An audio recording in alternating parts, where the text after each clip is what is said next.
오늘 추운 밤 3일 기도 예배로 저희들이 모여서 우리 주님을 찬양하며 말씀 앞에 우리가 견고하게 서기를 원합니다. 성령께서 오셔서 우리를 향하여 말씀해 주시고 깨닫는 은혜를 더하시며 능력 있는 심령들로 우리를 세워 주시옵소서. 영혼들을 주께서 기억하시고 은혜와 공의를 베풀어 주시기를 원합니다.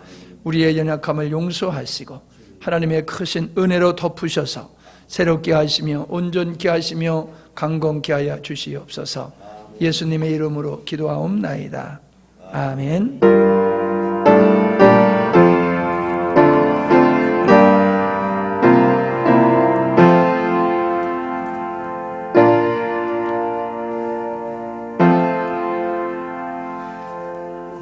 찬송 한 장 더 할 거야.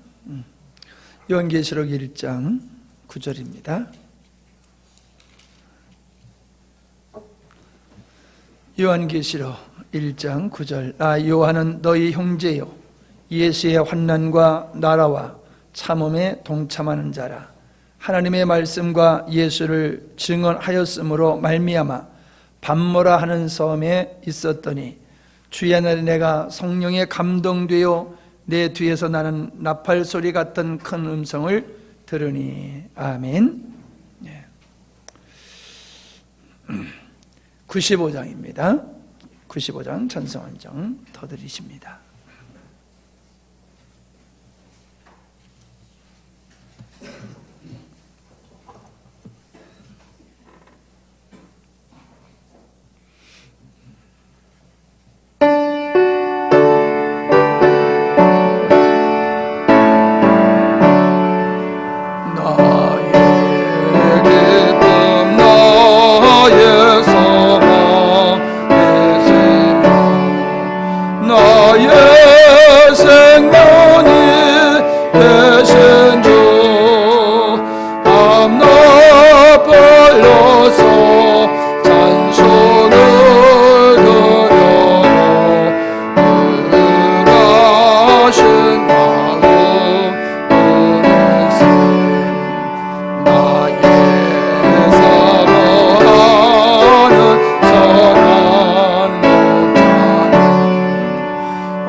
요한계시록 1장 9절 말씀, 이 말씀을 가지고 그리스도와 연합된 자, 이런 제목으로 오늘 말씀을 이어나가도록 그렇게 하겠습니다.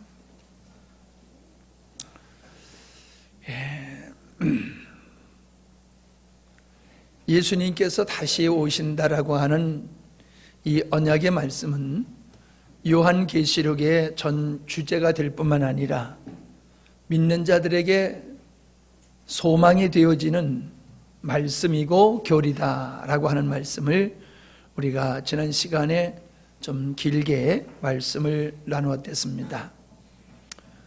우리 신앙에서 예수님의 재림, 그 예수님의 재림이 없다라고 하면은 성경 전체가 거짓말이 되어지는 거고 인간이 그냥 지어서 낸 이야기에 지나지 않을 것입니다.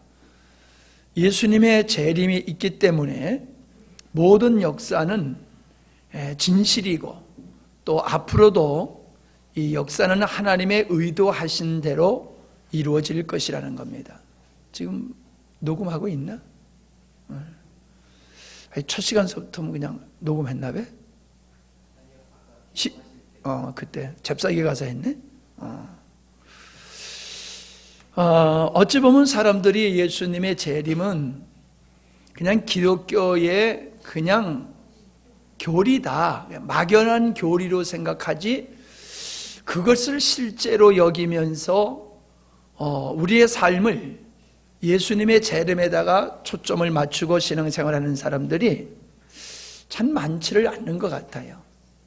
교리적으로는 그렇게 이야기를 하지만은 삶을 보면은 그렇지를 않아요. 삶을 보면 이 세상이 좋고 이 세상에서 더 오래 살고 싶고 세상 것을 더 갖고 싶은 세상에서 더 많은 것을 누리고 높아지고 싶은 그런 마음들을 가지고 사는 그런 현상들은 과연 저런 모습이 예수님의 재림을 기대하는 믿음인가라는 회의를 갖게 하고 있습니다. 어떻든 성경은 우리에게 그렇게 말씀하고 있고 우리는 그것을 믿고 우리는 종말론적 인생관, 신앙관을 가지고 믿음의 생활을 하고 있으며 그렇게 하는 사람들만이야 그렇게 하는 사람들로 말미암아 우리는 영광스러운 교회가 이 땅에 세워지고 하나님의 뜻이 완성될 수 있음을 살펴봤습니다. 오늘 말씀에 보면은 요한이 자기 자신을 일곱 교회에게 자기 자신을 소개하는 내용이 바로 9절 말씀이다 라고 하는 것을 보게 되어집니다. 여기 보면 나 요한은 너희 형제요 라고 말씀하고 있습니다. 너희의 형제다. 일곱 교회를 향하여서 나는 너희들의 형제다라고 말하고 있습니다.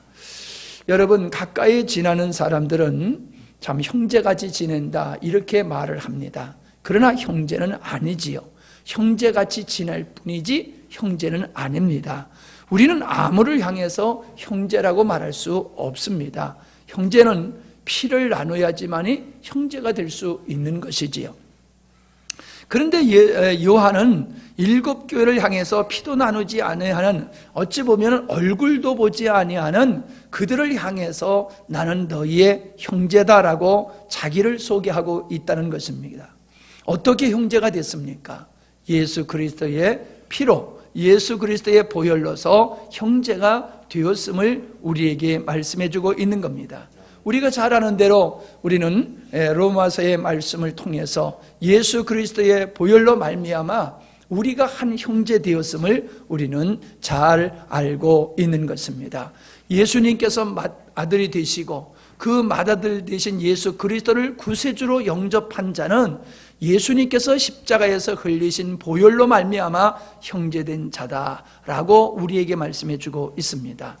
제가 지난날 그 카타콤에서 지하에서 사는 성도들이 어떻게 먹고 살 수가 있었느냐, 그것은 바로 지상에 있는 성도들이 그들의 생활에 필요한 모든 것을 공급해 주었기 때문이다라고 하는 말씀을 드린 거 기억이 나실 줄 압니다. 그리고 사도행전에 보더라도 그들이 예수님을 영접한 후에는 자기의 재산을 자기 것이라 여기지 아니하고 그것을 팔아서 가난한 형제들에게 나누어 준 모습을 볼 수가 있습니다.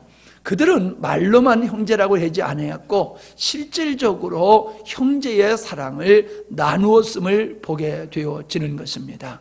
오늘 우리가 교회에서 사랑하는 성도들끼리 가져야 할 의식이 말로 형제 자매님이 아니라 마음속에 진정한 형제 자매 의식이 분명히 있어야 될 줄 믿습니다. 형제지간에 싸움을 하는 사람들 많습니다. 특별히 재산을 가지고 싸우는 사람이 많은데 우리는 재산 때문에 형제를 잃어버려서는 안 됩니다. 차라리 돈을 잃어버리고 형제를 그냥 얻는 것이 저는 그게 진정한 형제의 모습이라고 생각을 합니다. 어찌 보면 피를 나눴어도 마음이 형제로 인정하지 아니하면 남남같이 되는데 남이라 할지라도 형제같이 여기면 그렇게도 가깝게 지내요. 근데 우리는 예수 그리스도의 보혈로 말미암아 예수님이 나의 구세주다, 하나님께서 나의 아버지 되신다 라고 하는 같은 신앙 고백을 하는 사람은 정말로 그리스도 안에서 한 형제인 줄 믿습니다. 그렇게 우리는 살아가야 됩니다. 우리는 형제를 아프게 하거나 형제를 실족시키는 일을 해서는 아니 될 줄 압니다. 그걸 더 가까이 얘기하면은 그리스도 안에서 같은 지체인데 한 지체가 아프면은 나도 아프는 거고 한 지체가 죽게 되어지면 온 몸이 죽게 되는 것과 같이 그리스도의 사랑은 그렇게 나눠야 될 줄 믿습니다. 그런데 여기서 사도 요한이 나는 너희의 형제다라고 얘기하는 것은 사도 요한의 고백만 되는 것이 아니라 우리들의 고백이 되어야 된다는 거예요. 우리들의 고백도 우리는 우리 영광스러운 교회 성도들끼리만 형제라고 말하는 것이 아니라 예수 그리스도를 진정한 구세주로 고백한 사람들을 우리는 형제라고 부를 수 있어야 되고 그런 관계를 가져야 될 줄 믿습니다. 사실 참 이 신앙 고백은 맞지만은 그 신앙 고백이 맞는지, 즉 진실한 것인지 아니면 그냥 형식적이고 종교적으로 하는 것인지 사실 우리가 알기가 굉장히 어렵습니다. 그러나 여기서 우리가 말씀하고 있는 것은 정말로 우리의 형제된 자들은 우리가 얼마나 사랑하고 아껴야 되는 존재인지를 정말로 내 목숨보다도 더 소중히 여길 만한 존재라고 하는 것을 우리가 알게 되어지는데 그 뒤에 나오는 말씀이 그렇습니다. 예수의 환난과 나라와 참음에 동참한 자이라라고 하는 것입니다. 우리는 그냥 예수님이 나의 구세주입니다 라고 고백하는 것으로 그의 신앙이 다 되었다고 봐서는 안 됩니다. 예수 그리스도를 구세주로 고백했다라고 하면은 여기 말씀과 같이 그의 환난과 나라와 참음에 동참하는 자가 되어야지 이것이 없이 그냥 입술로만 나는 그리스도를 구세주로 영접한 사람이요 하는 것 가지고는 아니 된다라고 하는 겁니다. 자, 보시기 바랍니다. 예수의 라고 말씀했습니다. 예수의라고 하는 것은 원어로 보면 en Christ, 그러니까 예수 그리스도 안에 있는 자다라는 얘기입니다.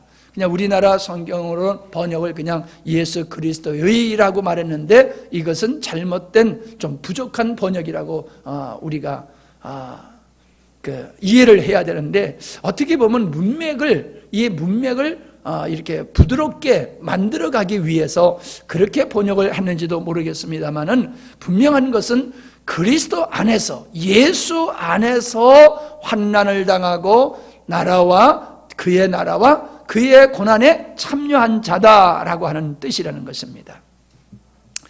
우리 교회의 정말로 그 강점이라고 하고 특징이라고 할 수 있는 것이 그리스도 안에 그리스도의 연합, 이것을 모든 말씀의 근거로 삼고 이것을 아주 생명과 같이 여기고 바울이 고백했던 것과 같이 나는 오직 예수 그리스도와 그 십자가 외에는 자랑하지 않기로 했다라고 하는 말씀과 같이 우리 교회는 그리스도 안에서라고 하는 이 진리를 매우 중요하게 여기고 그것을 끊임없이 증거해 오고 있는 것이 현실입니다.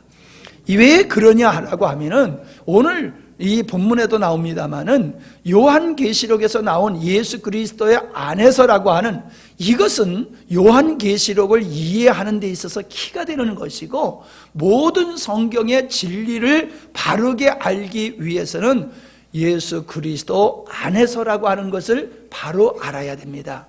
여러분, 예수 그리스도 안에서라고 하는 이야기를 많이 듣다 보면은 그저 많이 듣다 보니까 익숙해가지고 내가 그것을 알고 있다, 혹은 내가 그리스도 안에 있다라고 생각하기가 쉽습니다만은, 어찌 보면은 우리가 예수 그리스도와 더불어서 환난과 그의 나라에 참여한 자가 되지 않는다라고 하면은 그것은 예수 안에서라고 하는 말씀을 제대로 알지 못하는 것이 될 수 있다라고 하는 겁니다.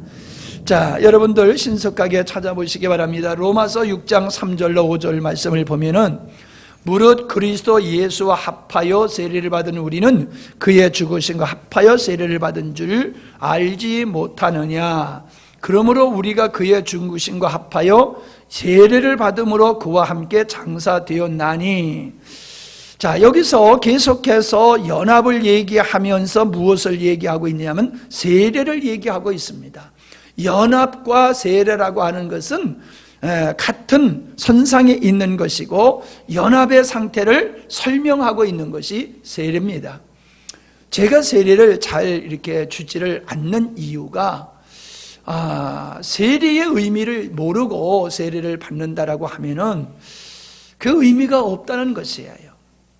마음의 신앙, 즉 육체의 할례가 중요한 것이 아니라 마음의 할례가 중요하다 하신 말씀과 같이, 우리 마음속에 진정한 그리스도와 함께 죽고 그리스도와 함께 산 믿음의 경험이 있고 신앙 고백이 있는 사람이 세례받아야 맞는 거예요. 근데 우리나라는 교회 나와서 6개월 동안 교회 잘 나오면은 학습 문답을 통해서 학습에 합격하면은 학습인으로 세우고, 또 6개월 교회 잘 나오고 세례 문답을 잘하면은 세례 교인으로 세우는 전통이 있습니다. 그것을 꼭 나쁘다고 할 수 없습니다만은 부족함이 있다는 거지요. 성경을, 기본적인 것을 안다라고 하는 것이 중요한 게 아니라, 세례 받을 사람이, 나의 옛사람은 예수님과 함께 십자가에 못 박혀 죽었고, 나는 예수 그리스도 안에, 예수님의 부활 안에 나는 참여한 자로서 나는 이제 아담으로서는 끝나고 예수 그리스도 안에서 새로운 피조물이다. 이제 나를 위해서 살고 나를 목적으로 삼고 나를 근거로 살아가던 일을 중단하고 포기하고 이제 오직 나는 주님만을 사랑하고 주님을 위해서 살겠다. 그리고 주님의 능력으로 살겠다.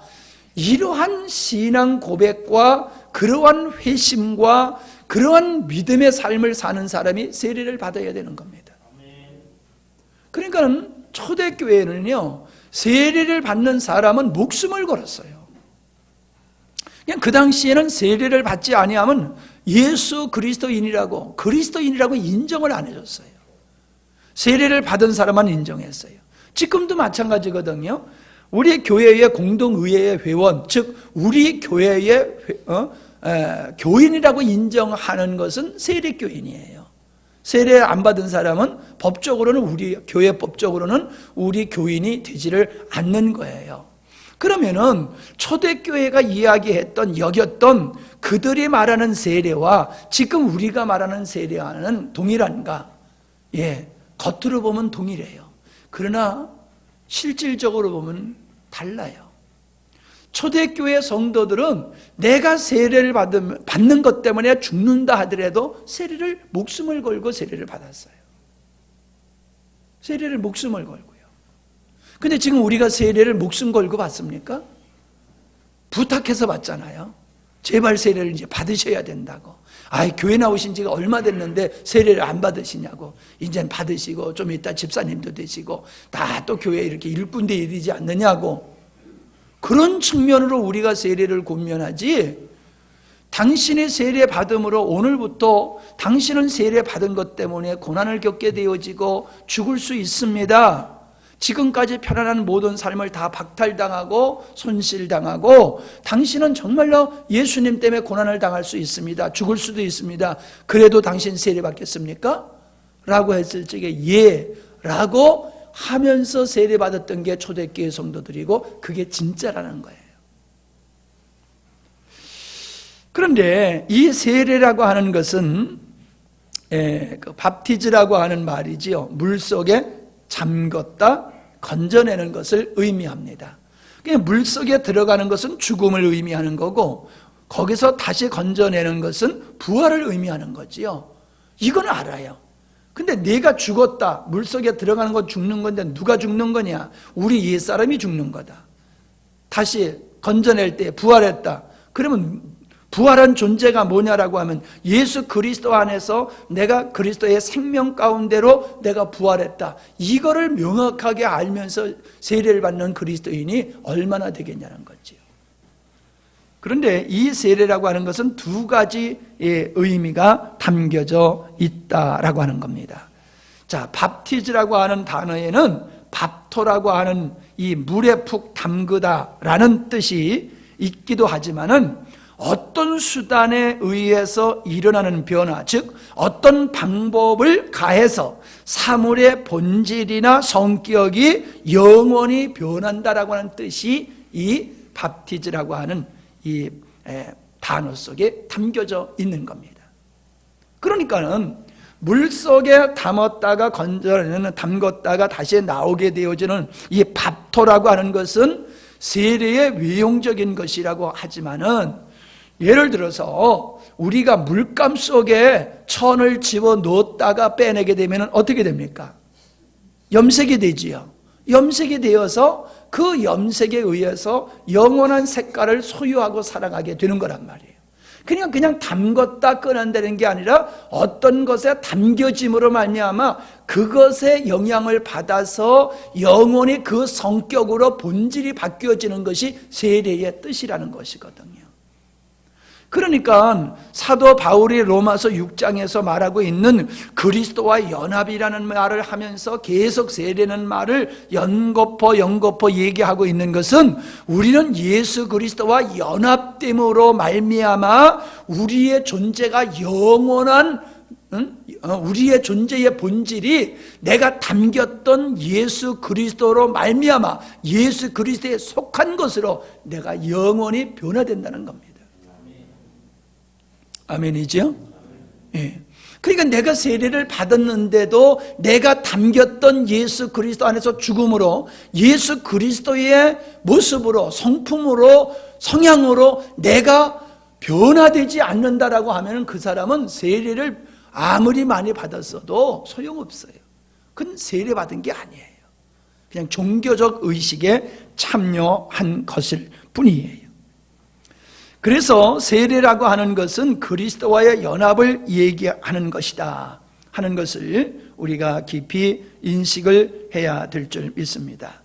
고린도전서 10장 1절로 2절, 고린도전서 10장 1절로 2절에 보면 형제들아 너희가 알지 못하기를 원치 아니하노니 우리 조상들이 다 구름 아래 있고 바다 가운데로 지나며 모세에게 속하여 다 구름과 바다에서 세례를 받았다라고 말씀하고 있습니다. 자, 이 사건은 이스라엘 백성들이 홍해를 건너는 사건을 얘기하고 있는 겁니다. 이스라엘 백성들은 홍해가 갈라짐으로 발에 물 한 방울 묻히지 아니하고 그 바닷길을 건너서 이제 미디안 땅으로 이렇게 들어가게 되어지지요. 광야로 들어가게 되지요. 그러나 그걸 쫓아오던 애국 군대들은 그 물속에 다 수장되어서 죽게 되어지는 사건을 지금 이야기하면서 사도 바울은 2절에서 뭐라고 얘기하냐면 너희가 모세에게 속하여 다 구름과 바다에서 세례를 받았다라고 얘기를 하고 있어요. 세례를 받았다. 언제? 홍해에서 세례를 받았다는 거예요. 홍해 물속에 개인이 아니라 그냥 민족적으로 홍해 물속에 들어갔다가 나왔다는 거예요. 그러니까 지금 바울은 홍해 사건이 그냥 이스라엘 백성들의 출애굽 사건이 아니라는 거예요. 그 출애굽 사건 속에는 이스라엘 백성이, 즉 그걸 더 구체적으로 하면 우리가 세례 받는 것을 모형으로 얘기해주고 있다고 하는 걸 얘기하는 거예요. 그냥 홍해를 건넜어 이게 아니라 홍해를 건넌 그 사건은 옛사람이 죽고 새사람으로 거듭난 것을 예표하는 모형이야 라고 얘기하는 거예요. 그러면서 뭘 얘기하고 있냐면 모세에 속하여서 너희가 세례를 받았다라고 얘기를 하고 있어요. 바꿔 말하면은 모세가 세례 받는 걸 통해서 너희들도 세례 받은 거야 이렇게 얘기하고 있는데, 사실은 모세하고 이스라엘 백성이 같이 홍해를 통과했잖아요. 모세만 가고 이스라엘 백성은 안 간 게 아니잖아요. 모세도 가고 그 백성들이 모세를 따라서 함께 갔는데, 그 함께 간 것을 바울은 뭐라고 하냐면 모세 안에서라고 얘기를 하고 있다는 거예요. 아니 사실대로 얘기하지 아니하고 왜 이상하게 말하냐 말이요. 모세와 함께 건너간 것이 세례를 받은 거다 이러면 되는데, 모세 안에서 너희가 세례를 받았다라고 얘기하는 것은 이 모세가 예수님을 예표하는 것이기 때문에 그런 거예요. 모세가 예수님을 예표하는 것이기 때문에 우리는 예수 안에서 죽고 예수 안에서 부활할 것을 하나님께서는 홍해 사건을 통하여 그걸 모형으로 보여주셨기 때문에 모세 안에서 너희들은 세례를 받았다 이렇게 이야기를 해주고 있는 것입니다. 우리는 예수 그리스도 안에서 세상을 향하여서는 나의 옛사람이 죽고 이제 하나님을 향하여서는 예수 그리스도의 부활에 참여한 자로서 우리가 거듭난 새 사람이 되었음을 우리는 알 수가 있는 것입니다. 로마서 6장 8절로 11절 말씀을 보겠습니다. 로마서 8장 11절. 만일 우리가 그리스도와 함께 죽었으면 또한 그와 함께 살 줄을 믿노니 이는 그리스도께서 죽은 자 가운데서 사셨음에 다시 죽지 아니하시고 사망에 다시 그를 주장하지 못할 줄을 알미로다. 10절입니다. 시작. 그의 죽으심은 죄에 대하여 단번에 죽으심이요 그의 살으심은 하나님께 대하여 살으심이니. 자, 이 10절에서는 예수님의 죽으심과 예수님의 부활에 대해서 얘기하면서 11절에는 이와 같이 뭐와 같이? 예수님이 죄에 대해서는 죽고 하나님을 향하여서 산 거와 같이 너희도 너희 자신을 죄에 대하여는 죽은 자요 그리스도 예수 안에서 하나님을 대하여는 산 자로 여길지어다 라고 얘기를 하고 있는 겁니다. 자, 옛사람을 왜 죽였습니까? 죄로부터 끝나고 죄를 섬기고 죄에 종된 삶을 끝장내기 위해서 죽어야 됐다는 거예요. 그리고 하나님을 향하여 새롭게 거듭난 자가 되어서 하나님을 향하여 살게 하기 위해서 하나님의 생명인 예수 그리스도의 생명에 참여하게 한 것이다 라고 말씀을 하고 있는 겁니다. 그러므로 예수님의 죽으심과 부활과 동일하게 너희는 예수 안에서 세상에 대하여 죽은 자요 하나님을 향하여 산 자다라고 사도 요한이 형제라고 말한 그 형제가 그런 사람이라는 거예요. 바울이 말한 당신은 내 형제요 나는 당신의 형제요라고 하는 그들이 누구냐? 예수 그리스도와 함께 세상에 대하여 죽은 자요 예수 그리스도 안에서 하나님을 향한 그가 나의 형제라는 거예요. 나의 형제. 그가 내 형제, 내가 그의 형제라는 거예요. 저를 보세요. 여러분 이 믿음을 가지고 계십니까? 이 믿음을 안 가지신 분은 저의 형제가 못 됩니다. 그분은 예수 그리스도의 맏형이 되시고 하나님을 아버지라 부를 자격이 없어요. 종영이 형제 웃었는데 왜 웃었는지 모르겠어. 내가 지금 형제라고 얘기한 것은 형제 그 믿음을 가졌다고 여겼기 때문에 형제라고 불러주는 거란 말이에요. 근데 그 얘기가 아니에요. 저 콩밭에 가서 있지 말이에요. 형제냐 이 말이에요. 형제를 위해선 사랑해야 되는데 정령의 형제가 나의 형제가 됐느냐 말이에요. 다시 얘기하면 예수 그리스도의 형제가 됐느냐 말이에요. 예수 그리스도의 형제가 되었으면은 나의 형제가 되는 거고 우리 형제가 되는 거예요. 아멘? 아멘. 여러분 이런 교회는 숫자가 맞지 않아도 주님이 원하시는 아름다운 영광스러운 교회가 되어질 수 있는 거예요. 근데 교회가 숫자가 아무리 많아도 이 그리스도 안에서 형제되지 아니한 사람들로 많은 사람을 이루는 것은 별 의미가 없다라고 하는 것을 여러분이 잘 아실 줄 믿습니다. 그래서 갈라디아서 3장 27절에 보면은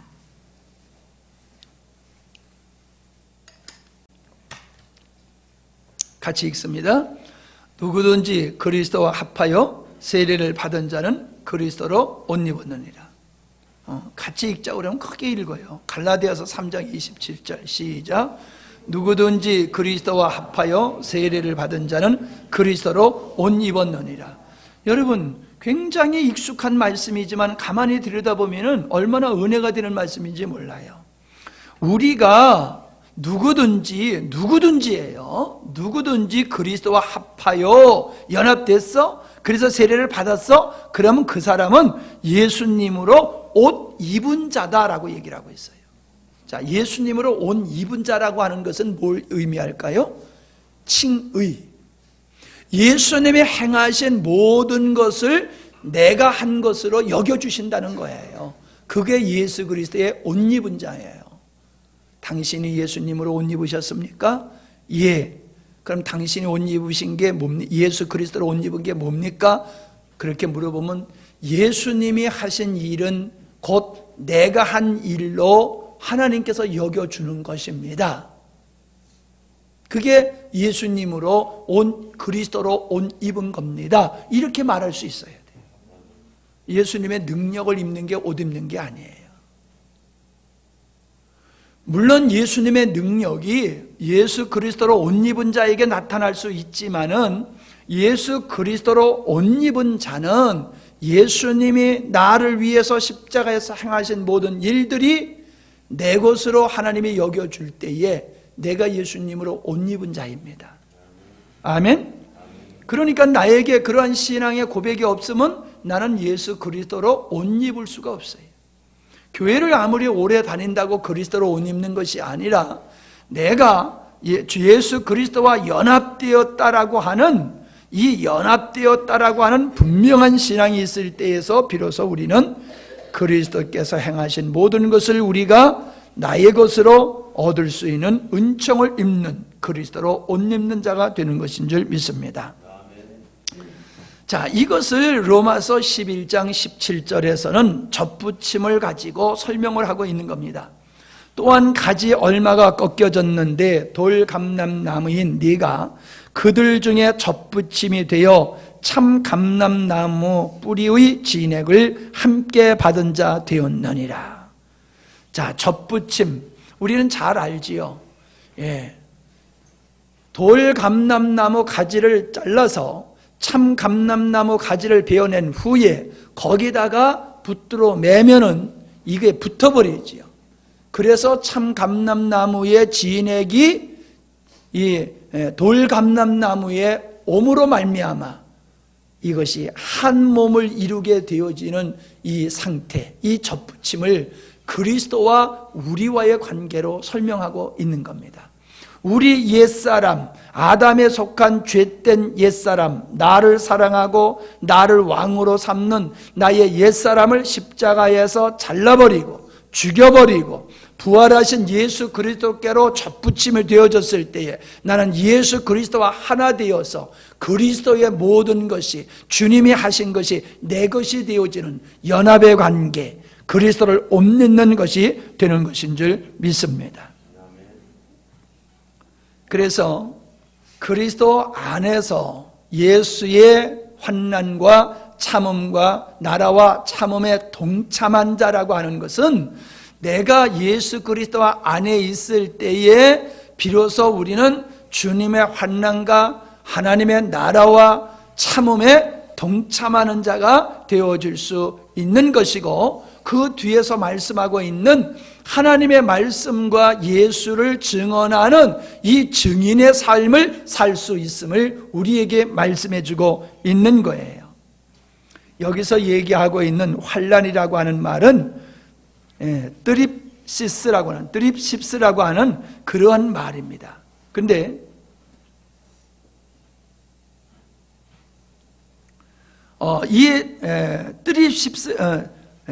트립시스라고 하는 이 말은 억압, 압제라는 뜻을 가지고 있어요. 억압, 압제. 우리가 사람과 사람이 부딪힐 때 영어로 이렇게 갈등이 있을 때 뭐라고 그래요? 뭐가 일어난다고 그래요? 트러블이 일어난다고 그러지요. 트러블이 일어난다고 그랬는데 이 말은 어디서 왔냐면 라틴어의 탈곡기라고 하는 트러블이라고 하는 탈곡기라고 하는 말에서 유래가 됐다고 그래요. 그러니까 우리가 탈곡을 하게 되어지면 어떻게 합니까? 막 부딪히지요. 막 부딪혀가지고 알곡이 떨어지잖아요.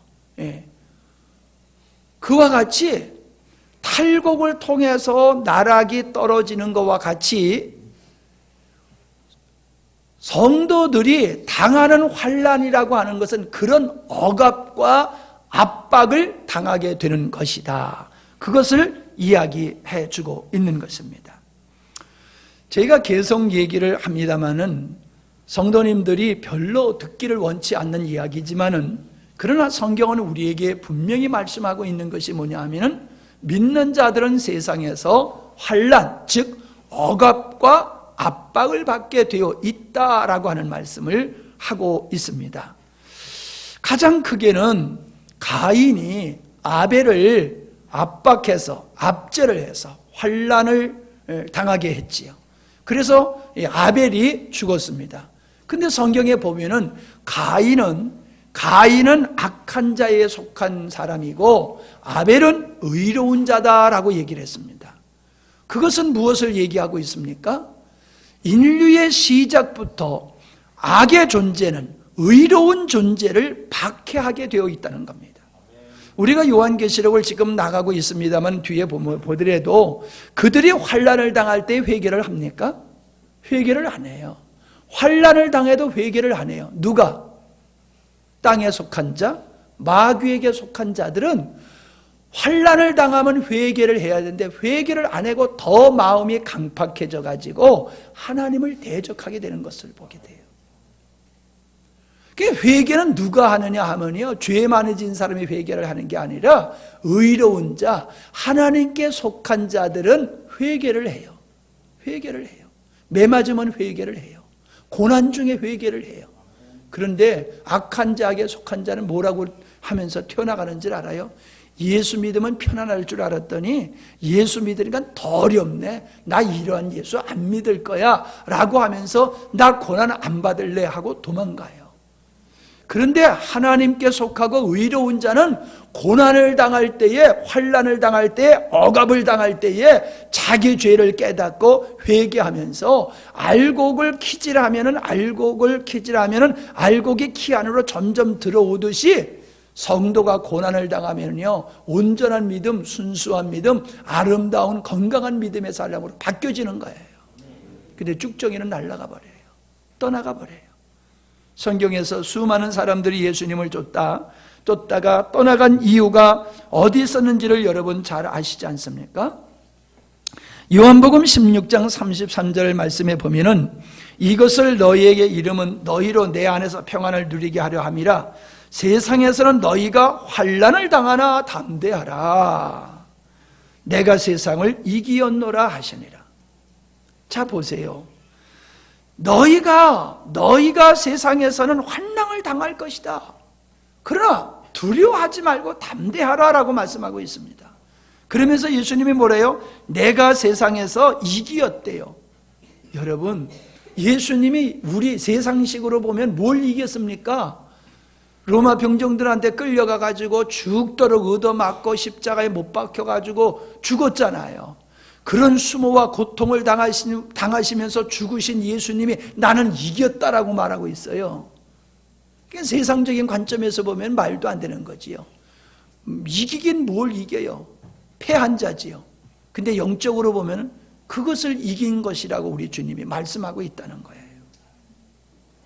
예수님은 그런 고난을 겪으셨고 십자가에 못 박혀 죽으셨지만 결국 예수님은 부활하셨잖아요. 아멘? 부활하셨잖아요. 여러분, 예수님의 부활을 세상적인 가치로 보면 아무것도 아니에요. 그죠? 예수님이 죽지 말아야 되고 부활도 하지 말아야지 승리지, 뭐 죽었다 살아난다면 뭐가 그거를 승리라고 얘기하냐 말이에요. 예수님의 싸움은 세상과의 싸움이 아니에요. 예수님의 승리는 세상의 어떤 권세와 세력들과의 싸움이 아니라 예수님의 싸움은 죄와의 싸움이에요. 마귀와의 싸움이에요. 악한 존재와의 싸움이에요. 물론 예수님을 악한 존재와 대등한 위치에 놓고 싸운다는 표현을 씁니다마는 이 표현은 안 맞는 거지만은, 그러나 예수님은 육신으로 오셔가지고 죽으셨고 부활하셨기 때문에 이것을 우리는 싸움이라고 적절치 않지만은 그런 표현을 쓸 수밖에 없을 뿐이에요. 예수님은 악에게 고난을 당하시고 악에게 의해서 십자가에 못 박혀 죽으셨지만은 그 사망의 권세의 그 무기인 사망 권세를 깨뜨려버리고 예수님의 부활하심으로 이겼다는 거예요. 그러므로 뭐라고 말씀하셨습니까? 내가 이겼지 않니? 너희들도 이길 거야. 내가 이 세상에 있으면서 육신을 가지고 살 때에 내가 너희들이 겪는 고난 동일하게 겪었잖아. 환난을 당했잖아. 그러나 내가 이겼지. 그래, 너희들도 이 세상에서 살면서 환난을 당하게 될 거야. 그러나 너희들은 염려하지 마라. 담대해. 왜? 내가 너희를 붙들어서 결국은 너희들을 이기게 해줄 거야. 아멘? 그리스도 안에서 이기게 되는 거예요. 그리스도 안에 있기 때문에 의로운 자에 속한 아벨이 고난을 당했듯이 우리는 예수 그리스도 안에 있으므로 주님께 속한 자이기 때문에 세상에 속한 자, 악에 속한 자한테 예수 믿는 사람들은 까닭 없이 미움과 고난을 당하게 되어 있다는 거예요. 그러나 담대하라 말씀하고 있어요. 여러분, 우리의 담대함이 어디서 나옵니까? 우리의 담대함은 예수 그리스도 안에서만이 이 담대함을 얻게 되는 줄 믿습니다. 사도행전 14장 22절에 보면은 제자들의 마음을 굳게 하여, 왜요? 고난을 당하고 환난을 당하니까 마음이 흔들린단 말이에요. 그러니까는 그 마음이 흔들리지 않도록 마음을 굳게 하여 이 믿음에 거하라. 믿음에 거하라. 그렇게 권하고, 또 우리가 하나님 나라에 들어가려면 많은 환난을 겪어야 할 것이라 라고 사도 바울이 위로하고 있는 모습을 보게 돼요. 하나님 나라에 들어가려면 뭐를 많이 겪어야 돼요? 환난을 많이 당해야지만이 된다라고 얘기를 하고 있습니다. 여러분, 예수 믿는 것은 편안하려고 믿는 거지요 라고 말하는 사람들이 말해요. 예, 그것을 아니라고 말할 수도 없지만은 예수를 믿음으로 평안이라고 하는 그 평안은 육신의 평안을 얘기하는 게 아니에요. 그 편안과 평안은 육신의 편안과 육신의 평안이 아니라 죄로 말미암아 두려웠던 자들이, 죄로 말미암아 두려웠던 자들이 죄의 용서를 통해서 누릴 수 있는 것이 평안인 줄 믿습니다. 성도들이 고난을 당하지만은 기뻐하고 감사하고 찬양할 수 있는 것은 우리의 마지막이 승리인 것을 알기 때문에 우리는 편안할 수 있는 줄 믿습니다. 그것이지, 예수 믿으니까 감기 몸살도 안 걸리고 교통사고도 안 나고 사업도 실패 안 하고 그저 모든 것이 내가 원하는 대로 잘 될 거야, 그걸 기대하고 예수 믿는다라고 하면 선앙당에 가서 비는 거하고 똑같다는 거예요. 그건 기독교 신앙이 아니에요. 내가 엊그저께 서울 가서 이 말씀을 증거하는데 새로운 분들이 오셨어요. 새로운 분들이 내 말씀을 듣더니 좀 마음이 언짢은가 봐. 계속 따지더라고요. 예, 시비조로. 예. 그래서 한참 말씀을 가지고 많은 말씀을 좀 나눈 시간이 있었습니다. 여러분, 우리는 이 세상에 살지 않기 때문에, 우리는 이 세상에 속한 자가 아니기 때문에 이 세상에 핍박을 받게 되어 있어요. 우리가 땅에 속한 자이면 땅의 임금이 마귀를 쫓고 마귀가 주장하는 그 풍습을 따라서 세상 풍조를 따라 살아가면은 세상 사람들이 우리를 보고 야 멋진 사람이야 라고 얘기를 한단 말이에요. 그러나 우리가 육신을 입고 이 땅에 살지만은 우리는 속사람은 하나님의 사람이기 때문에 하나님을 왕으로 하나님의 말씀에 근거하고 하나님의 뜻대로 살아갈 때는 세상이 야 저것들 뭐야 잘났다고 저것들 까부네 그러면서 우리를 미워하게 되어 있는 거예요. 잘못해서 미워하는 것이 아니라 자기들과 다르기 때문에 우리를 미워하고 시기하고 질투하고 박해를 하게 되어 있는 거예요.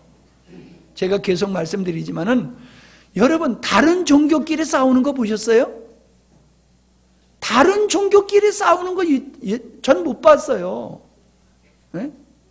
힌두교하고 불교하고 싸우는 거 봤어요? 이슬람하고 불교하고 싸우는 거 봤어요? 안 싸워요. 그 사람들은. 그 사람들끼리는 안 싸워요. 근데 왜 유독 기독교하고만 싸워야 되냐 말이에요.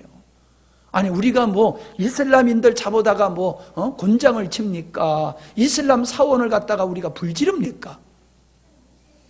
아니잖아요. 근데 그런 우리들을 갖다가 제가 지난번에 그랬잖아요. 죽이고 도끼로 목을 잘라가지고 난도질을 하더란 말이에요. 예수 믿는다. 그것도 남도 아니야. 자기 가족들을 그래. 자기 가족들을. 왜 그래요? 어? 다르기 때문에 그런 거예요. 다른 종교들끼리는 종교의 모습은 달라도 근본이 똑같아. 근본이 하나님께 속하지 않았어요.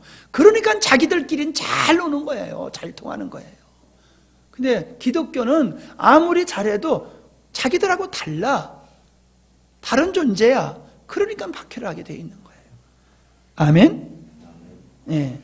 디모데후서 3장 11절로 12절에 보면은 핍박과 고난과 또 안디옥과 이거니온과 루스드라에서 당한 일과 어떠한 핍박 받는 것을 너희가 과연 보고 알았거니와 주께서 이 모든 것 가운데서 나를 건지셨느니라. 무릇 그리스도 예수 안에서 경건하게 살고자 하는 자는 핍박을 받으리라. 그리스도 안에서 경건하게 살고자 하는 자는 핍박을 받으리라. 예를 들어서 술 안 먹으면은 술을 안 잡수시네. 참 대단하십니다. 담배 안 피면 와 어떻게 담배도 안 피세요? 대단하십니다. 그렇게 칭찬을 합니까? 이쪽오다. 담배도 못하고 술도 한 잔 못 먹네. 이쪽오다. 이러지요. 자기는 끊으려고 그러면서도 못 끊으면서 안 먹는 사람 보고 존경해야 되는데 존경하는 게 아니라 쪼다라고 무시하고 조롱하고 그러잖아요. 아니 왜 뭐가 그게 잘못됐어요? 왜 술 안 먹는 게 쪼다요? 왜? 자기들하고 다르니까 그냥 쪼다야. 쪼다. 알아요? 쪼다라는 말 알아요? 못 들어봤어요? 예? 들어봤지요? 자꾸 하다 보면 내가 무슨 말을 하고 있는지 내가 몰라. 예.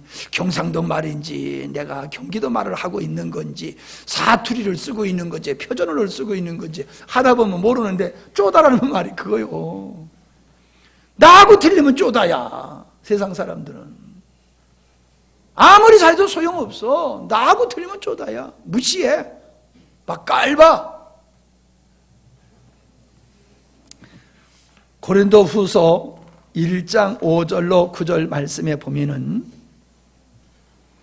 그리스도의 고난이 우리에게 넘친 것 같이 우리의 위로도 그리스도로 말미암아 너희에게 넘치는도다.